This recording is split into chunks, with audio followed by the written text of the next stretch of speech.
Hello everyone, you're listening to Northern Flights, a Park Pro podcast keeping you up to date with the people, tournaments, and culture of disc golf in Canada and beyond. Consider becoming a Patreon today at patreon.com/parkpro. Find us on Apple, Spotify, YouTube, or wherever you get your podcasts. Today's episode is brought to you by DiscGolfPark. And now your hosts, Andre, Jesse, and Matt. And Max is back once more, possibly twice more. When do you leave, Max? Still up in the air. Yeah. How's your RV? It's still up in the air. Well, it's on the ground, but I was just, I didn't see it up on a hoist or anything.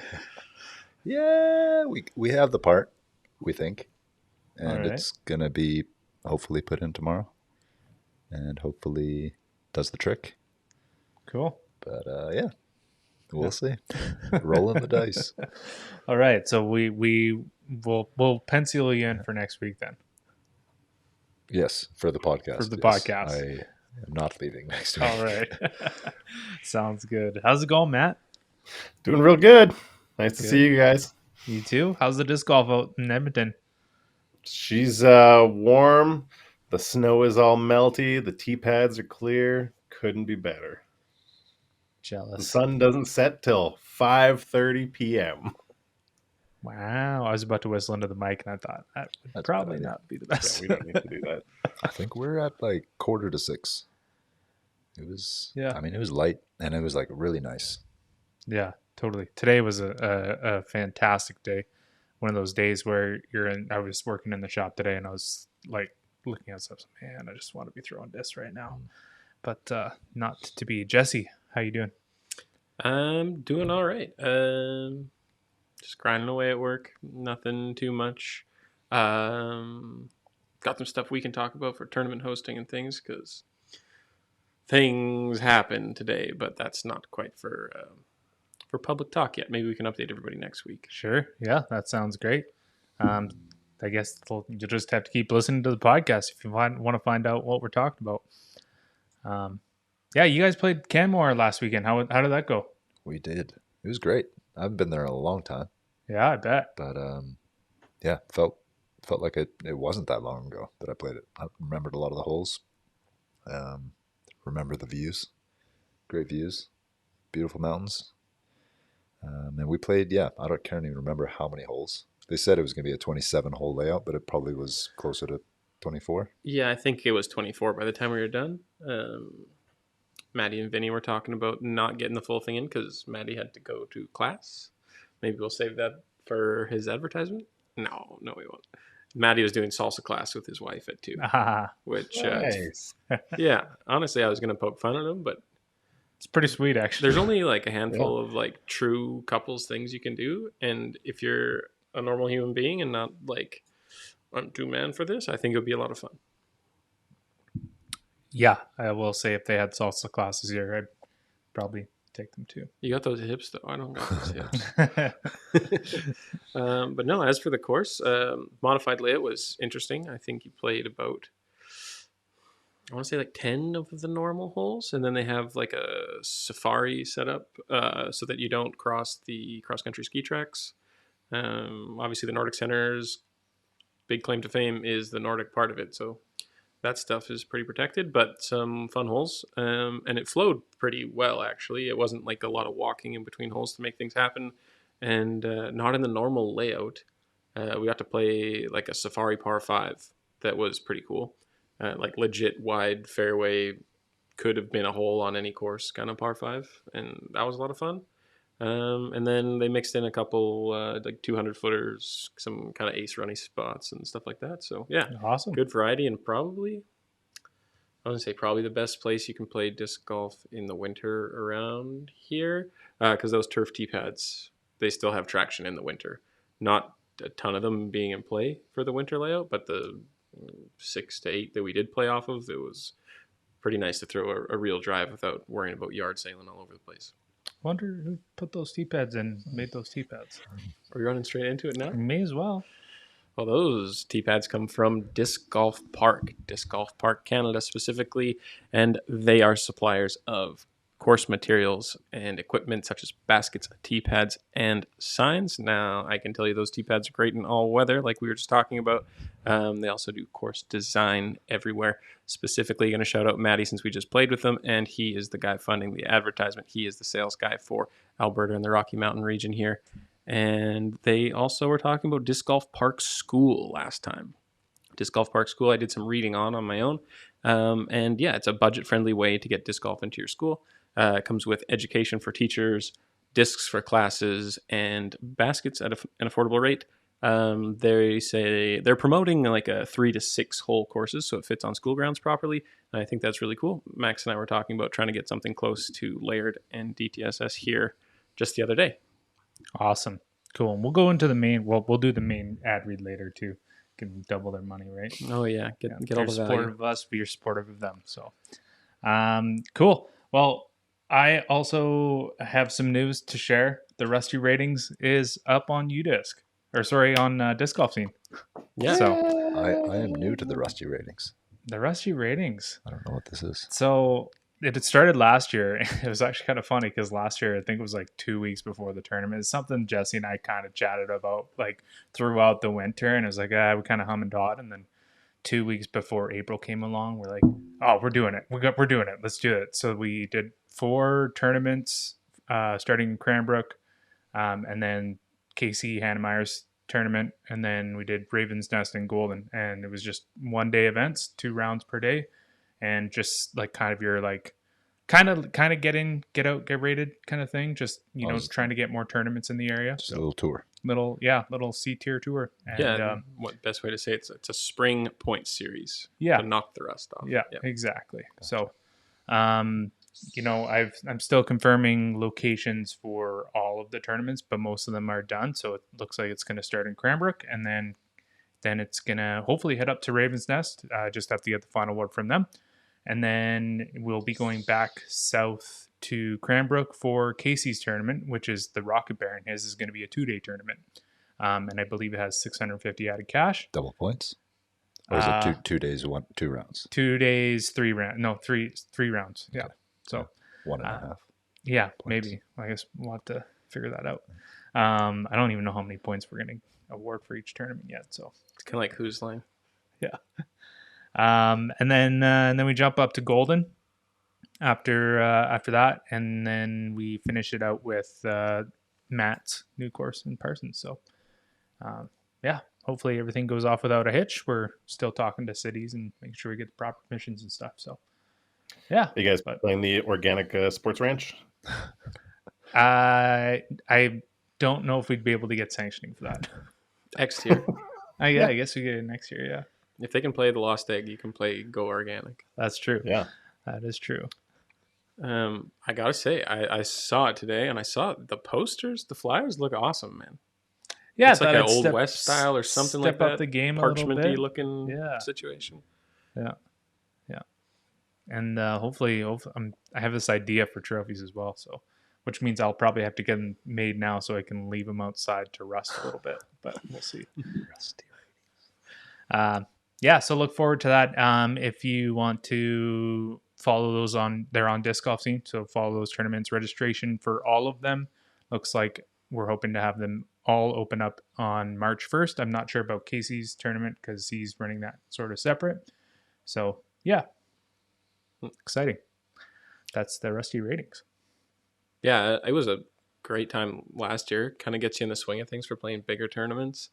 And they're all close by, which is really nice. You don't have to, like we talked about on another podcast, break the bank on gas money, take a day off work, whatever. Mm-hmm. For people here in Invermere going north and south, you can wake up the morning of the tournament, drive up, and not have to be getting up at 4 o'clock in the morning. Have a good time. Totally. Yeah, that's I mean, kind of the idea. Like, this is what Canada needs, are these little tours. Totally. And they're just going to, build into bigger and bigger things and then collaborate with other tours. And then, boom, you have a 6-8 A-tier tour in Western Canada. Yeah, and like you see little things like this out in like the bigger, populations. Like Vancouver has their little the Duck Golf series and stuff like that. And then obviously Maritimes has their tour. So just doing something like this that's easily accessible, and where the cost for again, Casey's is a little bit different because this is an actual full tour or full tournament. The cost on these other ones is only $30. So, and you know, your players pack will be worth that. So, yeah, it's exciting. It's going to be a lot of work, but it's exciting. I was having a laugh talking about the A tiers and Western Canada thing, and I was just picturing the golden A tier. The longest hole is 350, and the average hole length is 210. Yeah. Well, hopefully you get some bigger courses. No, I know. That's a fictitious thing. Yeah. It's not that type of course, but it is an awesome course for something like this, where all skill levels come out, have a good time. I mean, I'm just saying you could make a professional distance 18-hole course out at Infinity Solstice's place. I'm just saying. I talked to him about it 2 years ago. Not interested. What? But yeah, he's not like a basket believer. He's got a vibe. Stuff like that. He's got his He's thing. got baskets out there. He's got basket out there. I feel like I remember more than one basket. No, one right by the bottom of the hill where you come out, and I think it plays as the last hole of the upper loop. You're probably getting confused with the shopping cart. That might be what it was, yeah. Or it was thrown through the car window, I think. Oh, Yeah. There's one that's hanging. Okay, we're gonna have an aside about a niche course, tone course no one's ever played. I There's think you'd be one. surprised though. Yeah, I think a lot of people actually have. There's played a it. lot of ratings on UDisc and stuff like that, so Yeah. I might have misspoke there. But that one, he's got hanging like 15 feet in the air. Mhm. It was a 200-foot hole. I Yeah. put it right underneath, and I think I took a 7. Just throwing up and missing it and doing the comebacker straight up and Yeah. over every time. well, how about the course at the Hoodoos? Was it just The a hula hoop? Yeah. It was literally like 30 feet in the air, or it felt like it. This feels like it, and if I remember right, this is much smaller than a hula hoop too. It's like a wind chime or Yeah. something like that. Oh. I've got a fun story about Infinity Solstice's place, the Go Organic Sports Ranch, that I think maybe one or two of you have heard. And I know Maddie, our sponsor, has definitely heard, but we were out in PEI for Nationals last year.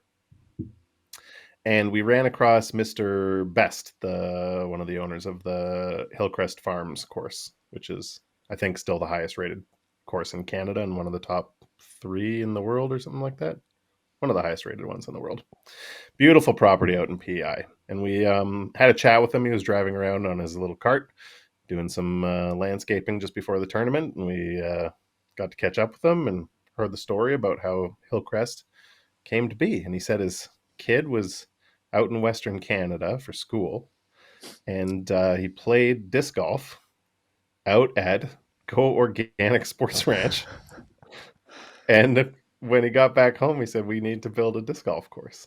That was the inspiration. No, that's a true Yeah. story, and I think he was doing he's like a doctor that was in Golden or something like that, Yeah. doing a residency or some other doctor terminology I don't know. And yeah, Yeah. him and some buddies just decided to go try it, and he was like, okay, now I get to go home, talk to my parents, and we're gonna build the best disc golf course in the country.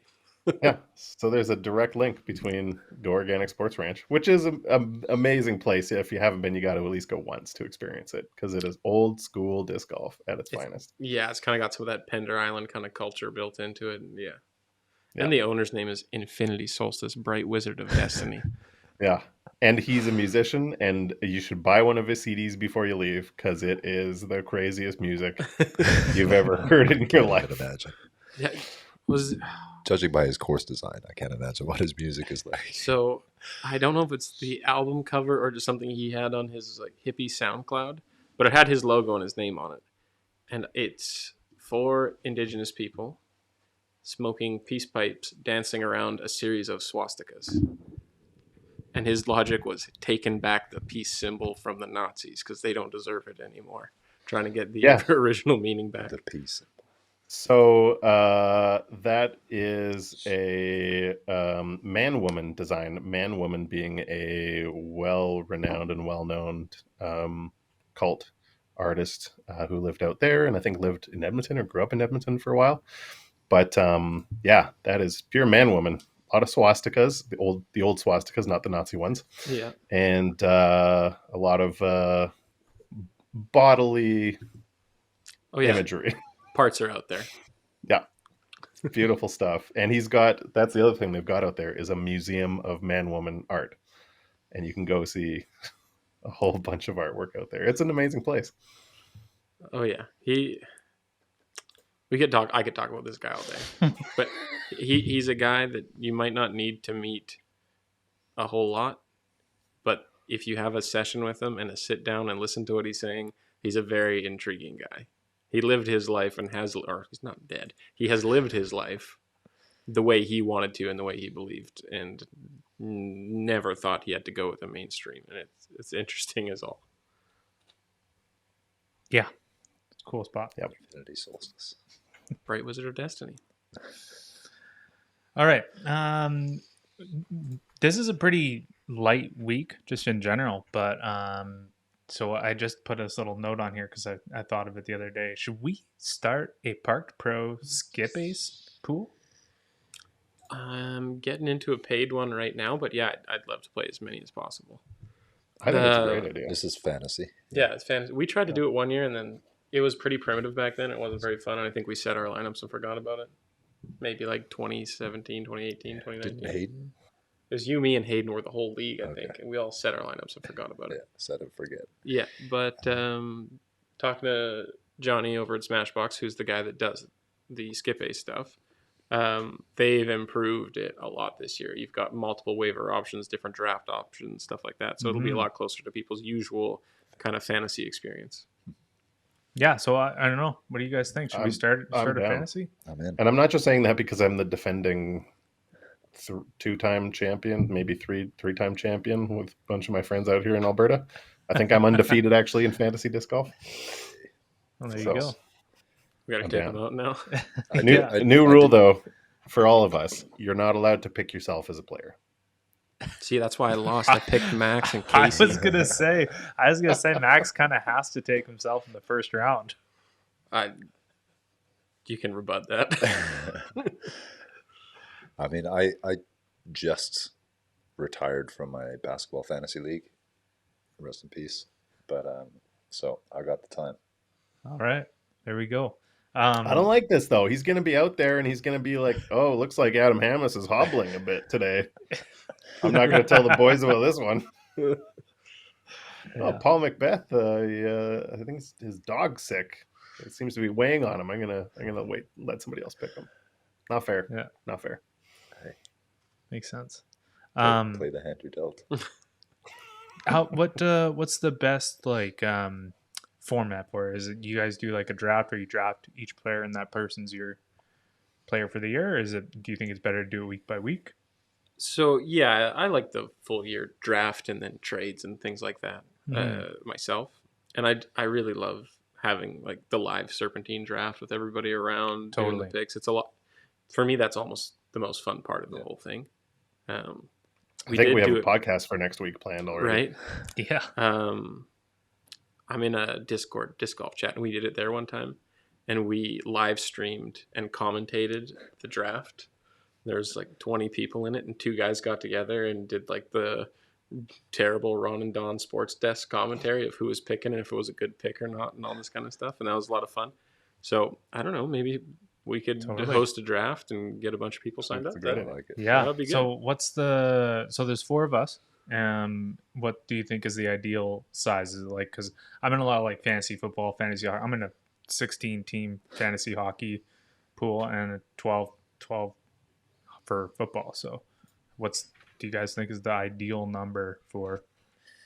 I've always played like 10 to 12, and I feel like I think I've never really Disc golf might be a little disc golf different because I don't know how it works with how many players you're picking, how many on your team, because like depth of the field plays a big part of how many is a good number. Yeah, and that's what I was going to say.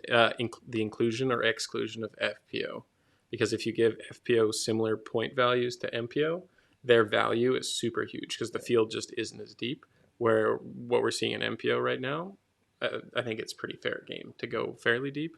But yeah, when like Kristen Page, Haley King, and everyone goes in the first round, and then you're picking second, third, fourth rounds of FPOs, it gets tough. One year we dealt with it by allowing FPO to be picked twice, each, which is kind of weird because then trades are kind of strange and things like that. But Yeah, because you could theoretically trade for two of the same player. yeah, or you find a way to scale the points for Yeah. FPO.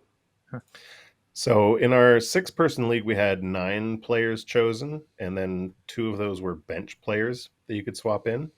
And that was pretty good. Like the bottom bench players were Chandler Kramer, Vino Makala, Matt Bell, Johnny McRae, Austin Hannum, and Raven Newsom.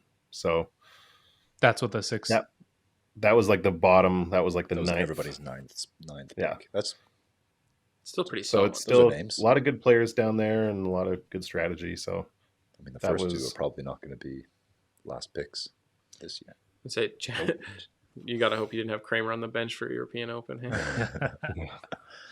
Yeah. So yeah, like that's 45 players. We probably could have picked a few more too, like 50 Cool. to 60 players. I think would be nice, and that's just MPO. And then I think if we all chose like 2 or 3 FPO players, that'd probably be about right. Cool. So how would that work? Oh, Like, well. when are you picking FPO? Is it like It's a part separate? of the, that's the It's no, it's all a part of part the of it. same draft, which is what are you going to give up a chance to Yeah. pick Paul or Rick Eagle to get Kristen, Kristen? Yeah. Probably to get Kristen, but once you get into like Cat, Page. even Cat and Page, you're still probably picking a little closer, but you'd get down to these are all fantastic players, but like Missy Gannon and people like that. And then some people just look at ratings and don't realize what's going on, so they just pick by rating and they get bad spot, yada yada yada. All right. And I we like could it. also, I like this idea of doing our draft, and we could also do a open draft, like a weekly pick'em draft with listeners, Oh, that's pretty good too. and well- have some prizes on the line for them. So here's what I was thinking. If you think that 6 players, even, or maybe if we have 8 people in our league, we can open it up to the patrons as well, and maybe get a Yeah. couple patrons into the league as well, and then kind of have those last couple spots open every year. a little incentive to become a patron. Exactly. So So you have Yeah. to get a random pick. yeah. Everybody who wants to be in the league, toss them in a hat, pick names. Yeah. I like that. All right. And like a prize for top finishing patron or something like that. Yeah. I'll Chuck start on off the list. prize list with a C-Line FD from the mystery box this year. Color glow. Look at Color that. Glow. Nice, cool guy stamp too. What stamp is that? I don't know. It's like a space thing. You know how they like the space things. 2 mystery boxes, and I didn't get one. Well, good luck in the draft. You can join us on Patreon today at parkpro.com. Yeah. If you're one of our patrons, let us know. Send us an email or hit us up with a message, and just let us know if you'd want to join our Skip Ace Yeah. draft. And if you're a listener that doesn't have Patron. the inclination to be a Patreon sponsor yet, let us know if you'd want to join a weekly Pick'em League as well. Love to know if you guys are up for something like Totally. And we'll get more information out. We'll release that kind of on the socials, and we'll get in touch with our patrons and see who's interested, and maybe we'll be doing a draft next week. So, cool. Well, once again, thank you so much to Disc Golf Park. Disc Golf Park is a unique disc golf course concept developed in Finland back in 2005. It is based on the idea of building sports facilities in an environmentally friendly way. Disc Golf Park provides great experiences for players of all skill levels, from beginners to professionals. Our main ideology is to introduce disc golf to new audiences. There are a number of options to suit any kind of course, and all official disc golf parks include professional and safe course design, Disc Golf Park Pro targets, tee pads and tee signs, as well as an info board to welcome players to the course. The Disc Golf Park World concept consists of multiple courses designed for different types of players. Multi-golf is a new fun activity for the whole family. In multi-golf, 3 forms of golf are played: foot golf, disc golf, and park-style pitch and putt. School Disc Golf Park offers the students a new and interesting form of exercise for the physical education classes. A course suitable for schools can be designed even on a small area, for instance, a schoolyard. Furthermore, the cost of school disc golf park are lower than those of regular disc golf parks. We also offer private and group lessons or clinics. For more information, check out the website at DiscGolfPark.com and request a quote today. Have you guys played on the multi-golf courses before? Yeah. I was going to say, Max, you probably have. I haven't seen many in this area. European Open. Oh, really? I mean, hole 9 is a multi-golf course. Right. Because you see like You see the pit. Yeah. Yeah. Interesting. And foot golf is a standalone thing. Has been popping up everywhere. Have you played it? I have not personally played it, but I've seen people play it. Hmm. Because it was right next to the disc golf course. It was we were bidding on some land next to our disc golf course, and foot golf took it. So that was a bit sour. So we didn't like the foot golf people. But yeah, looks like a cool way to utilize the space. I wonder if the foot golf people that see the disc in the middle of their hole, if they're like, what's that doing there? It's actually just a foot golf ball marker. It's to scale for ball golf. That's funny. Yeah. When I was in the UK last year, they have a number of old par 3 golf courses have been converted to multi-golf facilities, and it's awesome. Like it's a green fee no matter which one you want to play, but then there's tee times. It's relatively affordable, and there's people out there swinging golf clubs, and there's people out there with soccer balls. It was like 80% disc golfers because it's obviously the best of the golfs, but it was cool. It's such a great use of old par 3 courses, especially. Yeah, totally. Yeah, it's funny you say that. My beautiful woman and partner, Caitlin, in case she's listening, was in the UK for 2 years. And she was on UDisc one day trying to find a disc golf course, which in the UK is kind of sparse. One close by, she went and checked it out, and someone had put it on UDisc, but it was actually just a foot golf course. So she showed up with her bag, all of her stuff. And the people running it were just like, I don't know what you're talking about, but if you give us $10, you can go out there as long as you want. So she played all the fairways and tried to putt into the big holes in the ground. And she said, looking around at the people actually playing foot golf, it looked like a good time. But she's also coming from a soccer background, so that might be a little more up her alley than others. I was going to say, I'd be into trying it for sure. Actually, Max's brother is a professional soccer player. For those that don't know, if Henrik's soccer career doesn't come up, he can be the Macbeth of foot golf. Just get him out there. Yeah, got to pitch that to him. Speaking of disc golf park, how nice was that? No offense to the CBJ baskets, but how sweet is it to have good disc golf park baskets out there in Canmore? What's the Bliss meme where the guy's just loving himself? That's what it is. They're sweet. I don't know if the disc golf park baskets. I think all of them are yellow in Europe. Really, I've never seen one that wasn't blue in North America. Because I don't know if I've ever seen a blue one. What? I want to say that they're all yellow in Europe.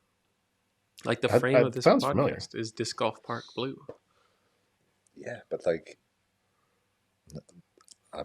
it was weird to see it blue for me. Okay, you Google. I got a story about those CBJs. So for those that don't know, those baskets were put in by CBJ himself, Craig Burrows Johnson, and he was one of the first people to approach a lot of municipalities and parks to put disc golf in. So they're all over Alberta and some parts of BC and some parts of Saskatchewan. But they have these rounded dome tops. So instead of getting the demoralizing clang of hitting the band, you get a ski jump that shoots your disc further than your putt was. But also, I think they call them power funnels if you're not calling them CBJs. And the cage is more funnel shaped, like you'd believe. And it's fairly steep, like the top pointy half of an egg turned upside down. Great analogy, I know. I was playing Big Bear Classic 2018, and I had a 3-foot tap-in putt, and I threw it down, and it came back up and out the other side on just like a semi-firm putt from 3 feet, and I came in second by 1 stroke. Yeah. Classic CBJ. They're a perfect parabola. They nearly defy the laws of physics. Your disc probably came out faster than it went in somehow, even though that's according to Newton, totally illegal. What did he know? Yeah, he's never seen a CBJ. Shook me for the rest of the tournament too, because I was nervous as heck about all of my other putts. Yeah. Uh-oh. Well, there you go. Yellow disc golf park basket. Discmania Store Europe. Huh. Well, for our European listeners, they're probably like, "What are you guys talking about? Blue disc golf baskets?" Yeah. There you go. Yellow and blue. Who knew? I imagine it's because yellow was kind of taken in North America already. Probably. Yeah. All the disc catchers are yellow, I think, in North America. Yeah, but like all latitude is yellow. Disc catchers are yellow in Europe as well. I've played on red disc catchers in Canada. They're fairly popular, I want to say, because it's like Canada red. Couple courses in Ontario, and Mm-hmm. am I crazy to think they're red at Raptors Knoll as well? I think you might be right. And they have 3 different color disc catchers in like the driving range warm up area as well. Yeah. They are red at Raptors. Yeah, they're red there as well. Interesting.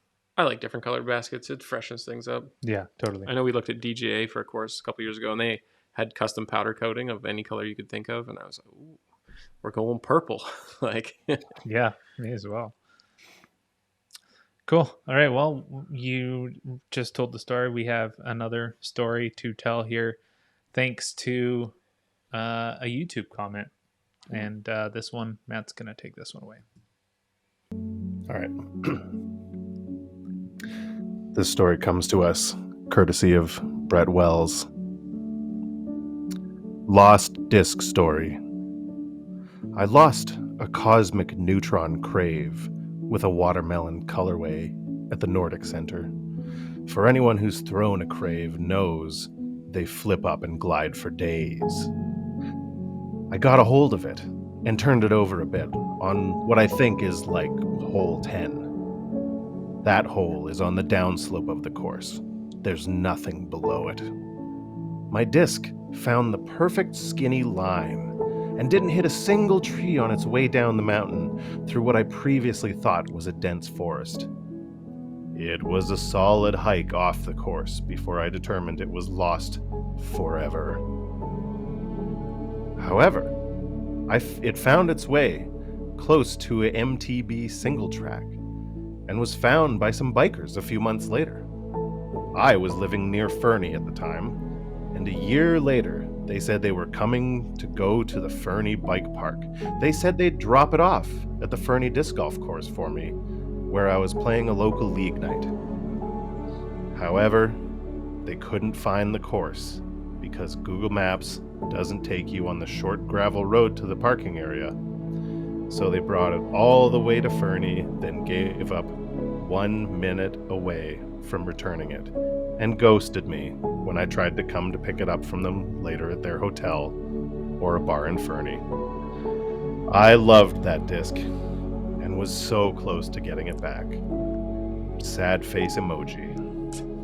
Love the podcast. Thanks, guys. Thank you, Brett. Thank you for sharing. I cry every time. Yes. Thank you so much for Brett. He is one of the patrons. So huge shout out to him. So That's amazing. Thanks, Brett. another benefit of joining the patron is we're more than likely going to read your story if you tell us it. Pretty sure it's guaranteed. Yeah. unless there's a little too much profanity in it. Yeah. It's going to be read. And even then we'll just bleep everything out. Yeah. Sorry, Brett. I hope one day Watermelon that crave will your come back to you. cosmic neutron crave finds its way back to you. Yeah. So that's what, was it a cosmic neutron or was it actually one of those ones that like, because Axiom makes the watermelon one. If he lost a watermelon crave, he lost like $200. Yeah. But 'Cause those- they were all proton, so I think it's Yeah. just that color. All right. Well, there you go. He said colorway. I don't know what a colorway is. It's a shoe term. I had a watermelon theory. Are those? Should I not have given that away? They were the least desirable of all the watermelons because Yeah, that's that what I mold got didn't right. click with a lot of people, and they came out later when they were producing more. So really, like Envies are like the big one because I think they were the first and most popular disc, and then the Crave and Insanity. Crave is actually a sick disc. Yeah. Such a good disc. I think, Crave is second in price, Insanity third. Yeah. Theory fourth, and then the Pyro, because they made a ton of them and the rims weren't that green. I'm an encyclopedia of Frisbee. Ask me anything. Mm-hmm. Well, whoever has my watermelon theory, keep it. Hope it's serving you well. There you go. I believe the PGA discs this year are also Craves. Yeah, it's a good mold. Ooh. One of Axiom's best, I think. Mm-hmm. Totally. In that kind of leopardy I was spot. going to say similar to a leopard. Yeah. I'm sure. Well, actually, I don't know. Maybe he won't, but I was thinking Simon will probably end up throwing them. I've seen him throwing it. Well, there you go. I think it's Sarah Holcomb's signature disc as well. Shout out to Crave. Love the Crave. It's no FD, but it's decent. Yeah. All right. Not a lot going on. Oh, actually, that's not true. There was a little bit of stuff going on in Canada. Disc golf wise, there was the Frosted Flings happened at B tier out at Raptors Knoll. It was Ella Hansen came up. Yeah, Ella Hansen came I out. saw that. She taught a clinic for local women, which is really cool. And then, spoilers, she took down the tournament as well. Ella Hansen's good. Yeah. That would have been really cool. Ella Hansen, if you listen to the podcast, reply to my Instagram message so you can get you on the podcast. Please. Man, if we only knew somebody on the team. Yeah, I know. If we only knew two people on the team. Yeah. She And liked Kyle that Klein, I guess, would make a third. Yeah, she liked our Instagram reel of us playing up at the Nordic Center. Well, there you go. So she's a fan. Yeah, she's a fan. Gotcha. But 17-stroke win here. Or no, 13-stroke win here. Yeah. Versus Gabby Lee. I met Gabby. I met her this summer as well. So she's a good player. And Jordan Moens, who I think is sister, and I think she was also one of the TDs for this as well. Of Julie. Yes, Of we should Julie, probably just yes. not say sister. Yes, sister. Yes. Period. And then on the MPO side, Stewart took it. Stu crushed everybody. Yeah. No ifs, ands, or buts about it. Wow. And if you look at those round ratings, I think he said it was one of his, if not his highest rated round of all time at a 1069, and one of his highest combined tournaments he's played. Yeah, that's crazy. Shot a 51 in round 2. So that's awesome. 13 under. 13 under. 13 down. Super legit. Looking at the rest of the list, I'm not terribly familiar with anybody else on there. Miguel Alvarado, who has been on lead card coverage at Raptors Knoll, travels around here a fair bit. You might see him on Falcons Flight coverage coming out this spring. You Maybe. just might. Maybe Mike. Yeah, there's names that sound familiar to me that I don't know. Ryan Watson coming in at 7th and even. I know he's wintering out on the coast. Parsa as well, coming in just behind him at 8th. He's Just missed cash. just missed cash, but he's connected to the Kootenays and stuff out here. I played a practice round with him in Raptors while I was there. Yeah. Good guy. Good guy. He's with Team Prodigy. Johnny Monk. My guy, tied for last. That's not like Johnny. He'll rebound. He'll rebound. And honestly, if there's ever a guy that could rebound, it's him. He's like one of the happiest dudes in disc golf. Also very tall. Good for rebounding. Very tall. Very tall. Yeah. Yeah, and for people that live around here, they'd call him Timon's brother because they're both just gigantically tall Swiss and German blondes. Blonde. Long hair. I mean, and long hair because Johnny had, they both had the man bun ponytail situations at the time, but Johnny's rocking the white boy dreadlocks right now, so you can definitely tell them apart pretty easily.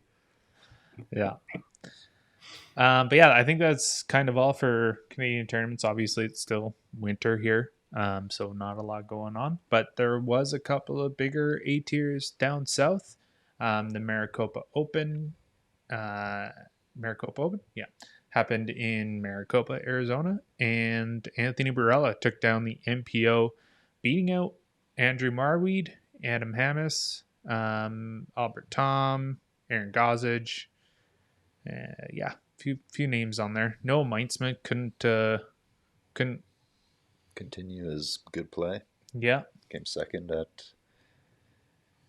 That other Shelly one. Sharp. the other one. Yeah, But yeah, he played well. Marweed This was again, the last- playing well. last round. Good Yeah, start to the Marweed. year. yeah.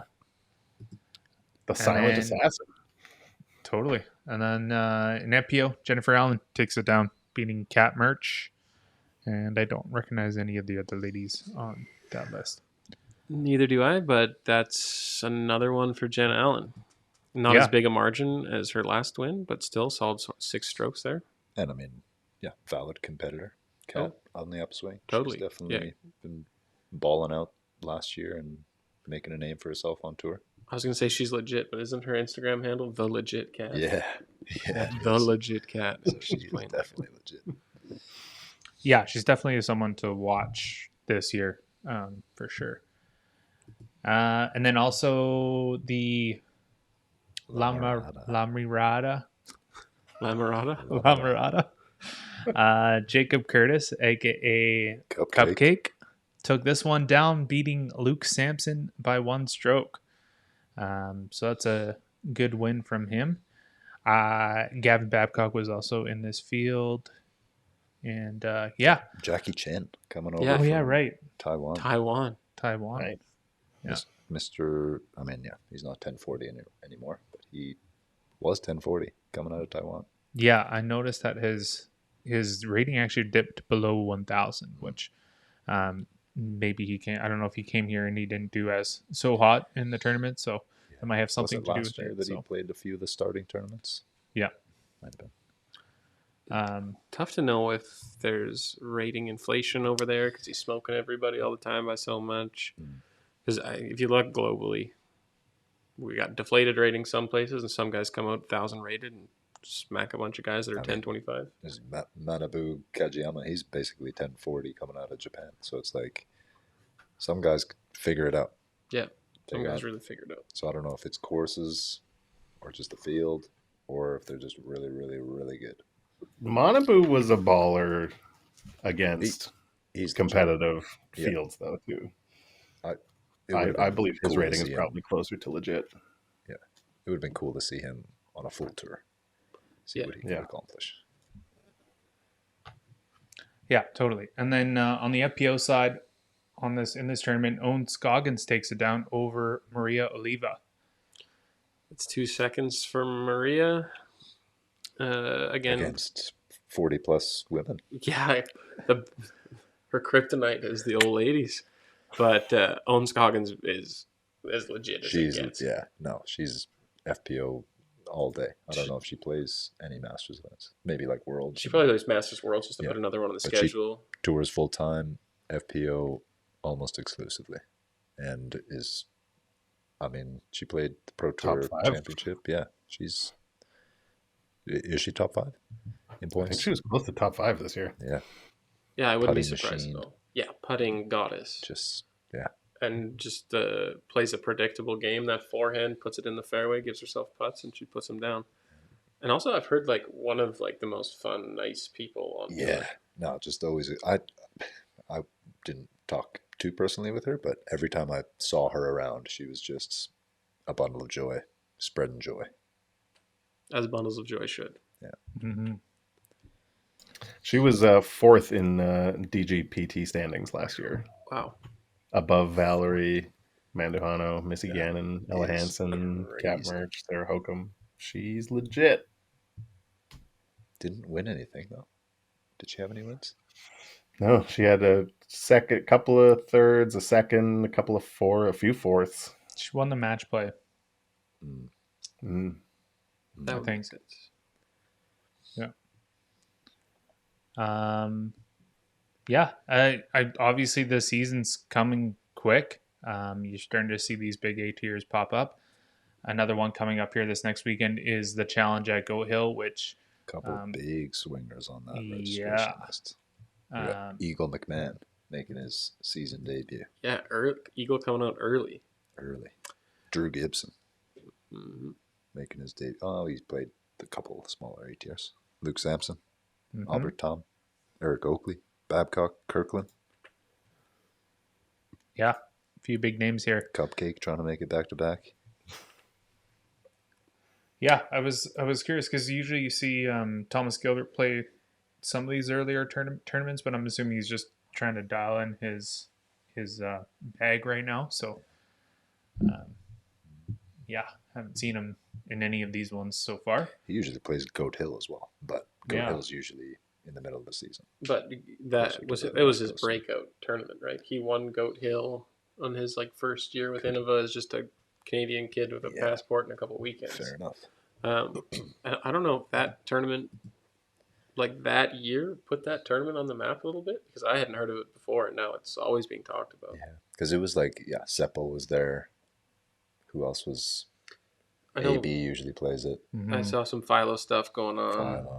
Philo. They usually have a handful of touring pros, for sure. Yeah, I specifically remember that one because in the interviews, Philo was saying you can't keep up with the young kids anymore on the giant crusher course they're playing. But Yeah. On the FPO side, Owen Scoggins and Jennifer Allen will both be at this, as well as Maria Oliva. So, if she gets third, it's the 40-plus curse. yeah. And if she gets second, then she finishes second in 8 years. Because she's finished second the last couple. I got that. Hey, if she can we forgot- average second place all year. It's a good Yeah, year. she's taking home a big check by the end of the year if she comes in second at every event. Totally. Good start. And also, like, talking about people on new bags potentially not playing because they're scared Yeah. what their performance is going to be. She's just in there like a dirty shirt. I love it. I mean, I'm sure she's throwing a lot of Innova molded stuff. And I mean, she threw some Infinite stuff before, so Yeah, and not her totally, contract totally new, but is only 50% thought space. So really, she could still have some of the staples of the bag and be mixing in more of that thought space plastic. Mm-hmm. What were you say there, Matt? We forgot at the Maricopa Open. Shout out to the only Canadian in competing in MPO, Marshall Taves from Manitoba. Shot one stroke off of cash with a 980 final round. Almost cashed. A pretty big event down there. So good job, Marshall. Sorry, Marshall, we were a little rusty. That's usually one of the first things we look for. it's So tough when the tournament's finished because if you're looking at a registration, you can just slide over to country. But Yeah. once it's finished, you got to know the name to know whether or not they're Canadian or not. exactly. Yeah.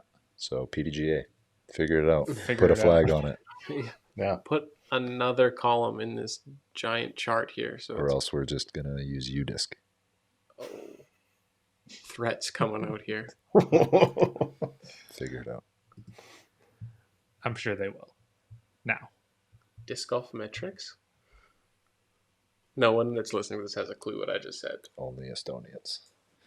It's Is it dying a bit? Finland and Estonia, I think, might die on their sword for that one. But Even for registration stuff? Because I remember when I spoke to you, we were all disc golf scene everything. And you guys are all disc golf metrics. But this is also half a decade. because like Sweden has done their total own thing, Oh, okay. but I want to say most of the European tournaments are done through disc golf metrics. Yeah. Kind of like disc golf scene. Yeah, exactly. Weren't you the Is number disc one golf scene- metrics rated player in Sweden for a while there? I swear I have a screenshot of this. Maybe you only had like 2 tournaments, but you played great at both, and you Metrics has a weird way of have like a separate rating system Yeah. too. Yeah, it's crazy, but I hope I was. That'd be cool. I'll have to check 2 Find that cell phones screenshot. ago for screenshots. Is this golf scene owned by the PDGA now? I think they're No idea. part of that gig. Good question. Anyway, if you're listening, feel free to comment. Yes. Or just like disc Who golf owns scene. disc golf scene? Dude, bring that thing out in 1999. Yeah. Yeah. It functions super well. But when you got all the lights and sounds of UDisc and things like that, it's hard to defend. Yes. Yeah. Definitely. All right, we kind of said this was going to be a lighter episode, so we are going to move on to a bit of a discussion here. And I just have a few questions, and you guys can feel free to pop in some more here. The first one we're going to start off with is, what is the tournament that you're most excited to play? Max for realsies, and the other for us as if we were in Max's shoes. Which tournament are we most excited to play this year? On the schedule. On the schedule, on the On Disc the Golf Pro schedule. Tour schedule. I am very excited to play Worlds at Green Mountain Championship courses, Smuggler's Notch. It'll be my third time playing at that venue. I was gonna put an excluding Worlds thing on that one too. All right, but I have a backup because I didn't play D-Glow last year because it was part of the European swing. This year it's a playoff event, so I'll have to qualify for it, but I want to play that course so bad. The elevation, just everybody says good things about it. I think they always host the National Amateur, or is it Amateur Worlds? They don't always One of host it, those. but it has been there. Okay. We're talking about Toboggan. Yes. Yeah. Mm-hmm. I want to say that they always do it. No, because as a young man who's qualified for 4 Am Worlds and never gone now, it was in different places. Last year... It's been there for the last 3 or 4 years in a row. Nope, because Kale went to it and it was in... Are we talking about the same event? You're saying Am Worlds. Maybe it's not Am Worlds. I think you're talking US Amateur Championships. Probably. Which is different. And yeah, that was at Toboggan when I qualified for that. And it might be there all Maybe the time. Maybe that's the one. Anyways, Toboggan.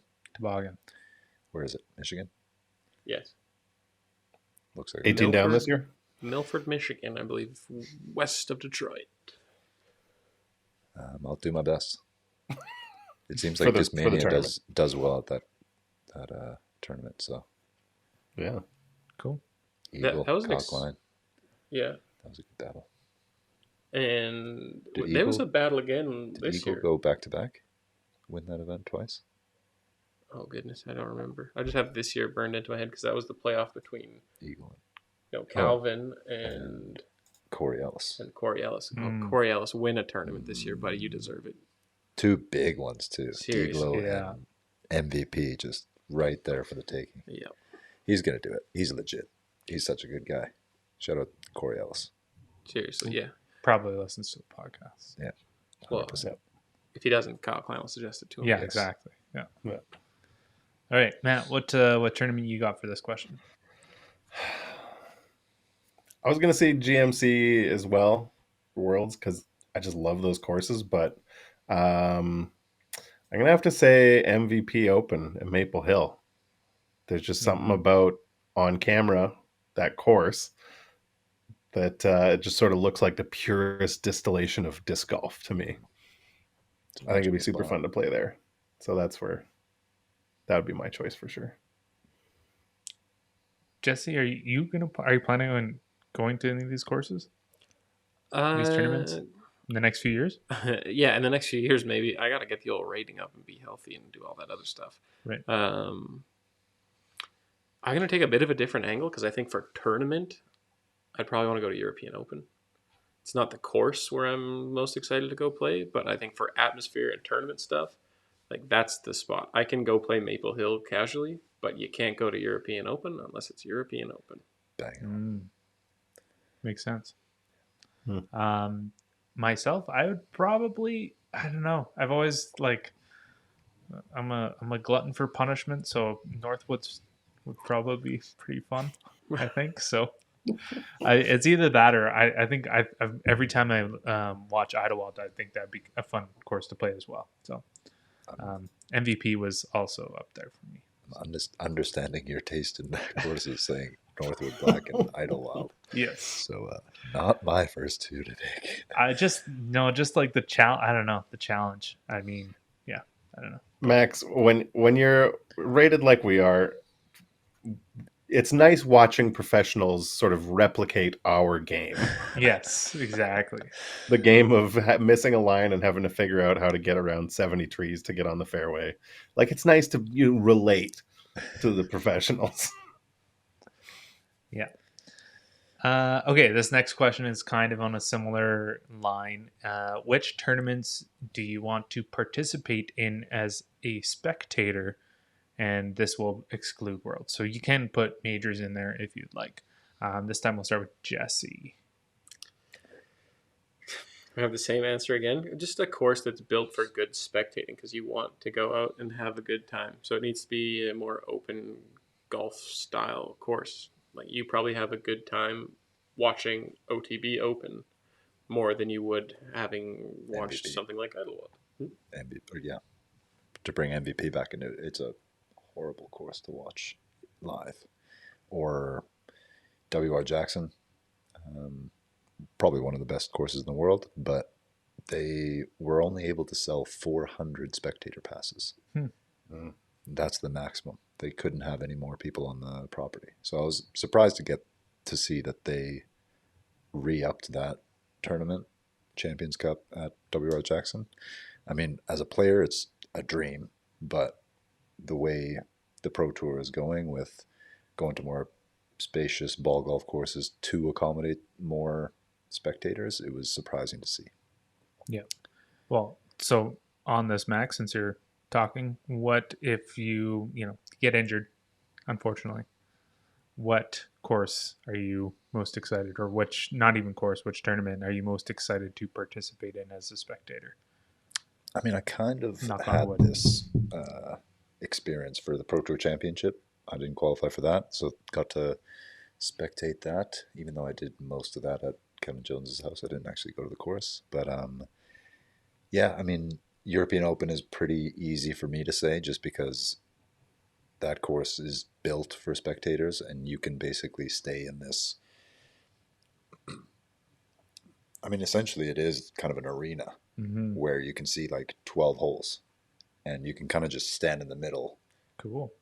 I mean, before when there's 3,000-4,000 people lining the fairways, but earlier in the week, you're just kind of chilling and you can see so much golf.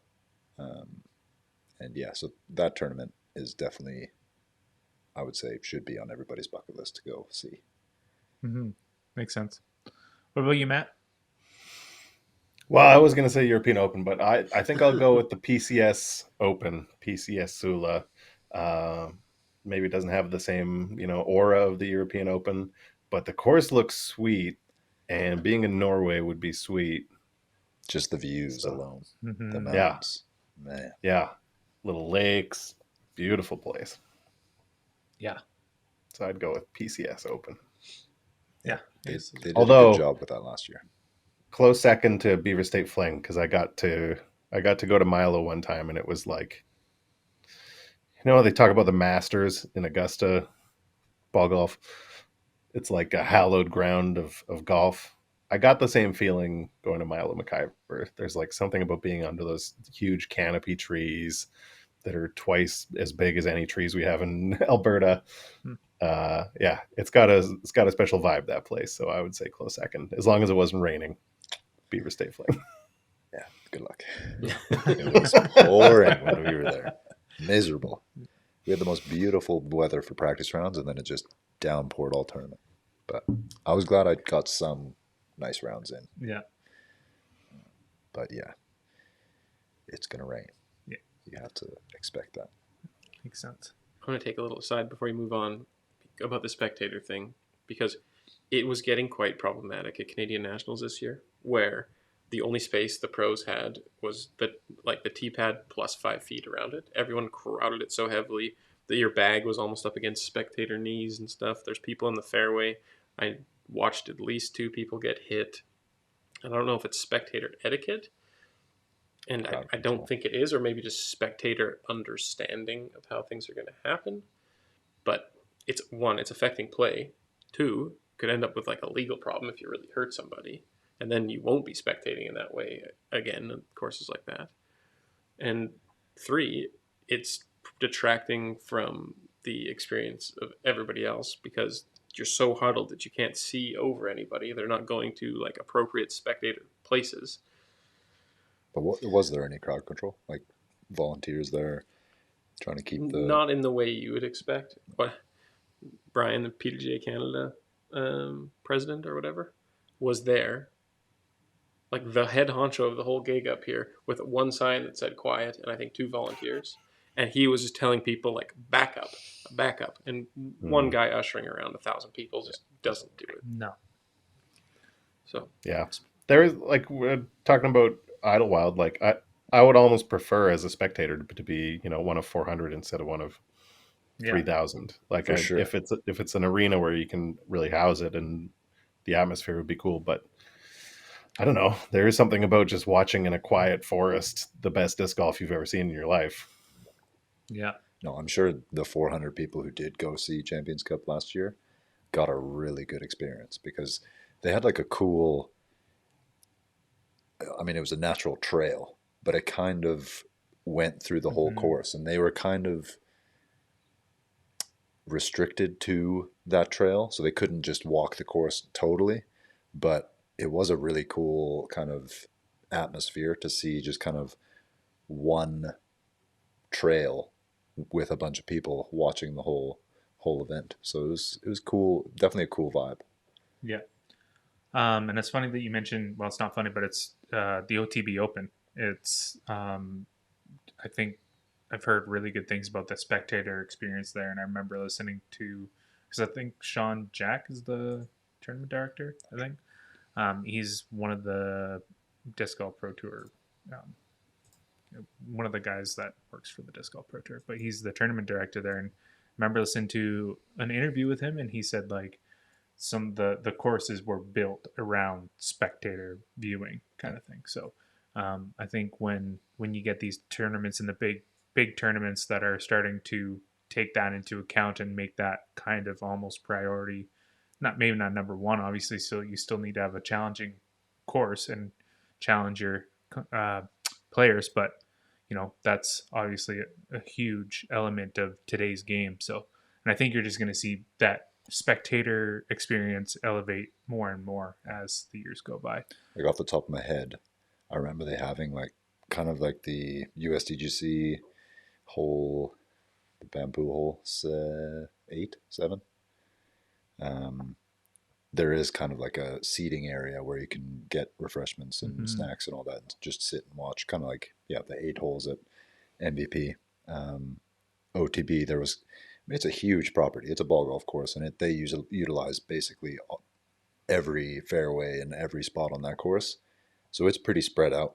But they had like a shuttle to this like little tournament central in the middle of the course where it was a bunch of seating area and food stands and drinks, and I mean looked like it was a really good time. Yeah, and I think as the sport grows, it's just it's curious to see how they will implement that with more courses and bigger courses, probably more wide open courses, just to accommodate more people, because there's going to be more people that want to go to the actual event, much like ball golf has. I don't know. They had, remember the grandstand hole 18 at the Fort in Utah for Worlds?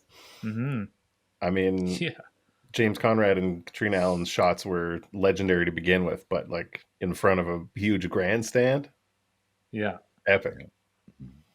I just hope they don't get too open and change like what I know to be disc golf for the pro players. I don't want to see 550-foot hyzer hole after whatever.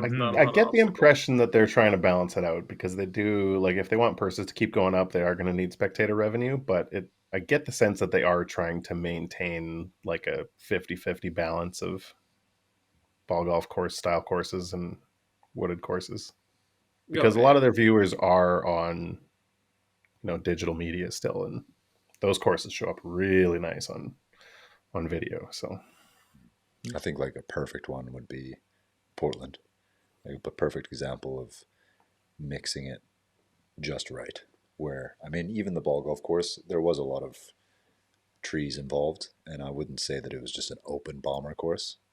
Definitely helped to be able to throw 500-600 feet, but and then Blue Lake was just a really fun. I wouldn't say it's a straight up wooded track, but a lot of wooded holes mixed with some open airspace. I guess I I do didn't like- ask myself that question. That Portland was going to be my answer. So Close to home. Sure, Andre. I like was. Jonesboro's a nice balance of that too. Like fairways, but relatively big fairways. I really like watching Jonesboro every year. Mhm. Yeah, I guess it doesn't have to be wooded for me, but it has to have shape. Yes. Right? You should have to throw all the disc golf shapes you learned growing up, not Totally. just hyzer to landing zone, hyzer to landing zone. And Yep. if it's going the other way, sidearm hyzer to landing zone, sidearm hyzer to landing zone. So yeah, Jonesboro's a pretty good example of that. Yeah, they do a good job with weird shapes. Good design. All right, and final question on the docket for tonight. This one's kind of a big one, and I hope we can have a little bit of discussion around this. What will it take to get more Canadians to go on tour? And I'm just going to leave this open and someone say something. More Canadian disc golfers. More, I mean, it's not really rocket science. We need more people playing the sport, more people to take it seriously, and then kind of that next step kind of naturally attracts the top guys. Because right now, I mean, I'm sure there's a handful of people who could make it on tour, but maybe they just never had that opportunity early enough where they were like, this is an attainable goal. They kind of just played the sport for whatever reason and then be like, oh, I am pretty good. Maybe now think of the tour. And then it's like in this awkward stage of, is it possible? Mm-hmm. Can I do it? To see all these young guys in the US like just start off with a bang. And they're 16, 17, 18 years old. And it's like everybody in Canada is like, oh, I wish I played back then when I was 14, 15 years old. So it is kind of this, so many Canadians just get introduced to it so late, and then maybe they don't feel like they can cut it on tour. I got one similar idea, but I think it's just like from the ground up. You don't just decide to go on tour like that or get more Canadians on tour. Like the ones that are going. The ones that are good enough and want to are going. But if you want to get more players on tour, there just needs to be more courses that are tour level so that people can practice at that level. Tournaments that are competitive so that people that do well can get noticed. And then there needs to be money for players that are noticed so that they can afford to go and do it. It's not just tell more people to play. It's not just throw more money at it, but they need to be better caliber. Better caliber comes from more competition and playing at a higher level. And then, you need to play well enough to get eyes on you, to get noticed by someone that has enough change in their pocket to be able to help you go on tour. Because financial parts are a big part of it. But I tell you right now, if Eagle McMahon lived under a bridge and showed up to an A tier and played like Eagle McMahon, he's going on tour. Right? Mm-hmm. Yeah, and both those make sense, and they kind of tie into each other too, right? Like what Max is saying, you kind of need more people to feed more courses, essentially. Yeah. I mean, they both kind of go in hand in hand. Yeah, The more courses you get, the more people. I mean, on paper, the more people are going to see the courses, more people are going to want to play the courses, and the more players you have, you need more courses to accommodate all those players. So, more courses, more players. So and this is kind of, if you want to get into the nitty gritty of those two topics there, I look at a place like Kelowna, for instance, where there is a bigger population. It's not a huge population, but it is a bigger population. They have one course there. It's not very good. It's fun to play if you're by yourself and no one else is there playing, but it's like you have to have your head on a swivel. It's a dangerous course. and yet they can't get another course. I don't know whether it's city or stuff like that, but like, there's got to be, I don't know, what's the answer? Is there a way to get more courses in a place like that?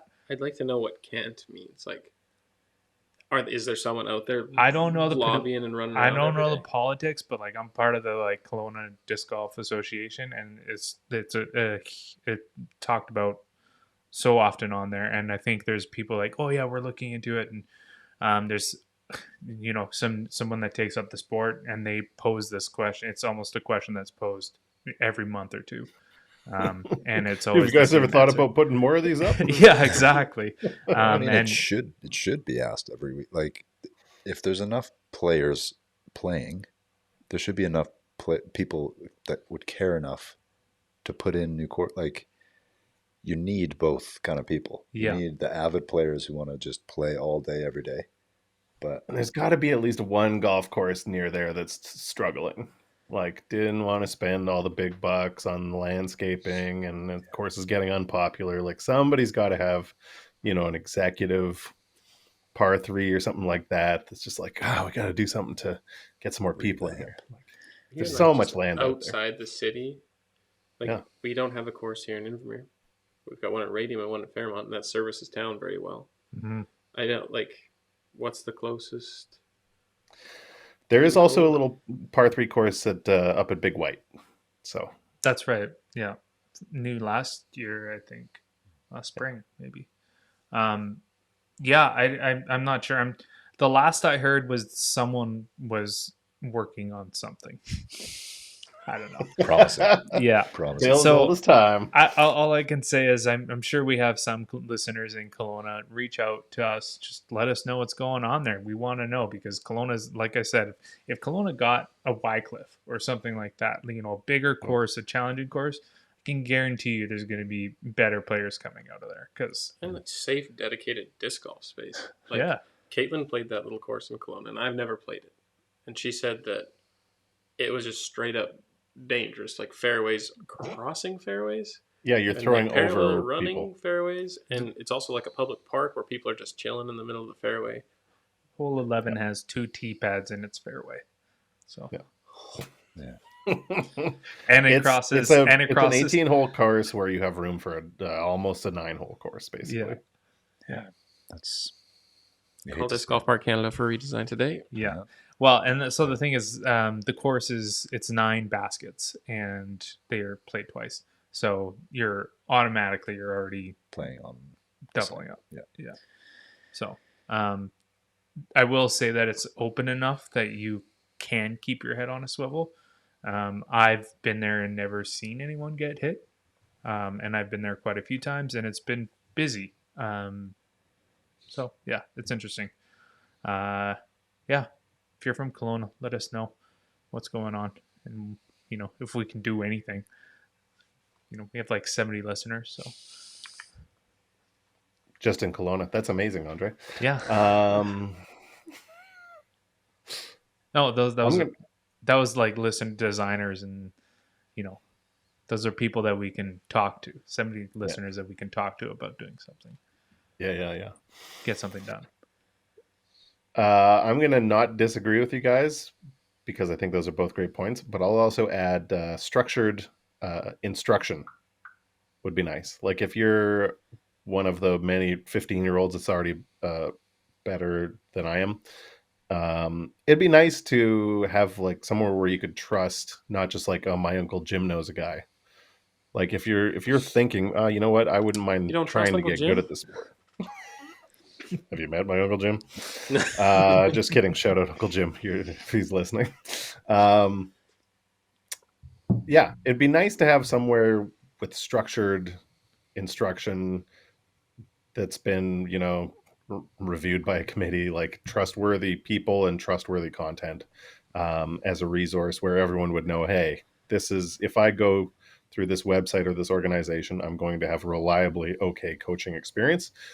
I think that would be really important to getting more Canadians to a competitive level. Because if you think about all of the best Canadians right now, like the top 10 or 20 Canadians, It's like 10 or 20 different styles of throwing.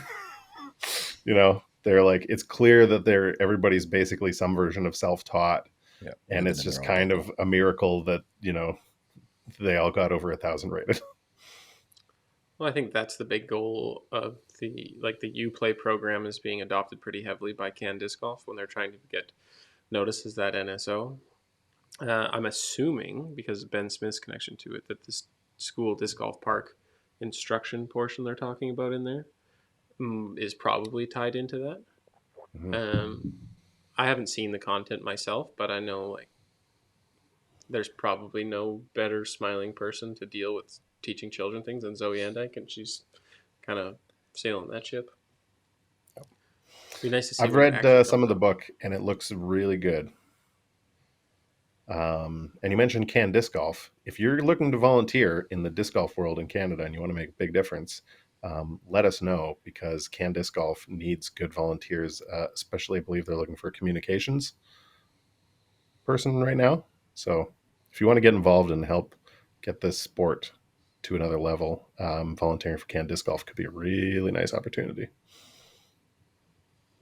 Everybody needs volunteers, and Can Disc Golf could really use some good people to volunteer. So don't be scared. Let us know. To get Get in touch. I'm not involved with them in any capacity, but don't be afraid to get involved, because it's got the Canada label on it and it's a big deal.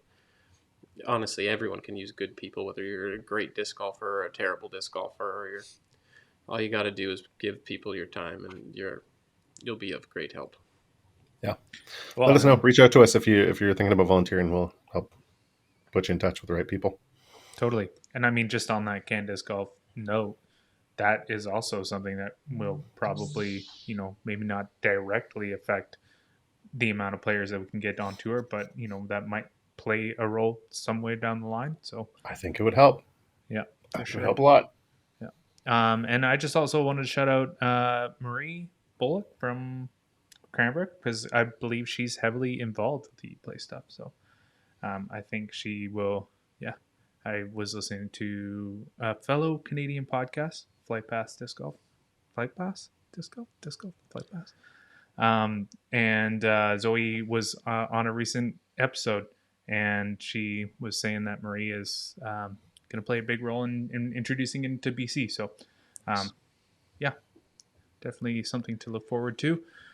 In BC, Alberta, everywhere. So, yeah, exciting times. Canadian disc golf. Woo. Woo. All right, I don't have anything else, guys. I don't know if you guys got anything else. I have a sick lady at home, so I'm going to do anything I can to expedite our exit from the microphone. All right. Well, yeah, thanks for listening. We managed to get this one above an hour, so that's pretty good for a week. So decent. That's week squared. True. All right, Matt.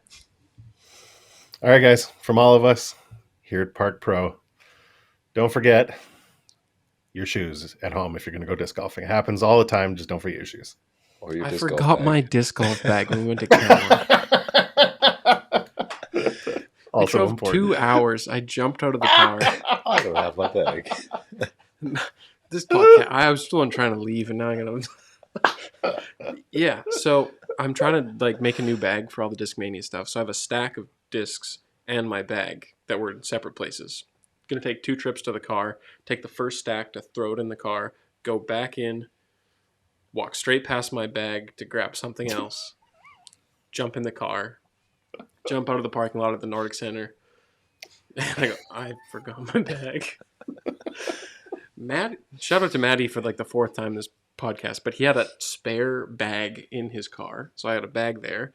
I managed to shuffle in the discs that I had brought in the stack, and then Max filled out the rest of my bag with some spares that he had, and I ended up being able to play. But I want to say expletive words of how I felt about myself, but good. First time in the new course, eh? Yeah, literally. You ever play the sport before, Jesse? So yes, remember your shoes and remember your disc. Remember your discs.